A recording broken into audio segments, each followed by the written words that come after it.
ओम श्री परमात्मने नमः। जय श्री कृष्ण।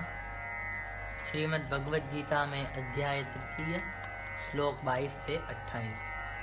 न मे पार्थास्ति कर्तव्यं त्रिषु लोकेषु किंचन नानवाप्तमवाप्तव्यं वर्त एव च कर्मणि यदि ह्यहं न वर्तेयं जातु कर्मण्यतीन्द्रियः मम वर्त्मानुवर्तन्ते मनुष्याः पार्थ सर्वशः उत्सीदेयुरिमे लोका न कुर्यां कर्म चेदहम् शङ्करस्य च कर्ता स्याम् उपहन्यामिमाः प्रजाः सक्ताः कर्मण्यविद्वांसो यथा कुर्वन्ति भारत कुर्याद्विद्वांसः सक्तश्चिकीर्षुर्लोकसङ्ग्रहम् न बुद्धिभेदं जनयेद अज्ञानां कर्मसाङ्गिनाम् जोषयेत् सर्वकर्माणि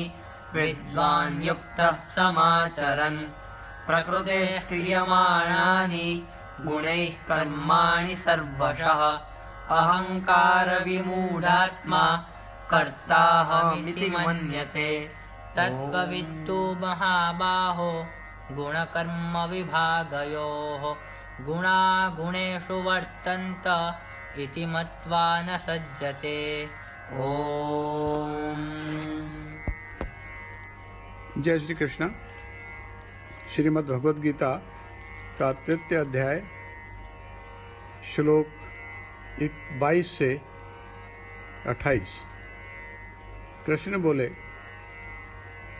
हे अर्जुन, मुझे इन तीनों लोकों में न तो कुछ कर्तव्य और न ही प्राप्त करने योग्य वस्तु अप्राप्त है, तो भी मैं कर्म में ही वर्तता हूँ। क्योंकि हे पार्थ, यदि कदाचित मैं सावधान होकर कर्मों में न बरतूं तो बड़ी हानि हो जाए, क्योंकि मनुष्य सब प्रकार से मेरे ही मार्ग का अनुसरण करते हैं। इसलिए यदि मैं कर्म न करूं तो ये सब मनुष्य नष्ट भ्रष्ट हो जाएं और मैं संसार का करने वाला हो तथा इस समस्त प्रजा को नष्ट करने वाला बनूं। हे भारत, कर्म में आसक्त हुए ज्ञानी जन जिस प्रकार कर्म करते हैं, आसक्ति रहित विद्वान भी लोक संग्रह करना चाहता हुआ उसी प्रकार कर्म करे। परमात्मा के स्वरूप में अटल स्थित हुए ज्ञानी पुरुष को चाहिए कि वह शास्त्र विहित कर्मों में आसक्ति वाले अज्ञानी की बुद्धि में भ्रम अर्थात कर्मों के अश्रद्धा उत्पन्न न करे, किंतु स्वयं शास्त्र विहित समस्त कर्म भली भांति करता हुआ उनसे भी वैसे ही करवाए।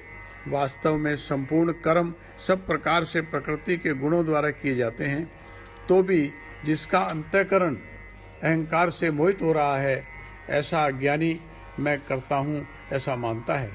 परंतु हे महाबाहो, गुण विभाग और कर्म विभाग के तत्व को जानने वाला ज्ञान योगी संपूर्ण गुण ही गुण में बरत रहे हैं, ऐसा समझकर उनमें आसक्त नहीं होता। जय श्री कृष्ण।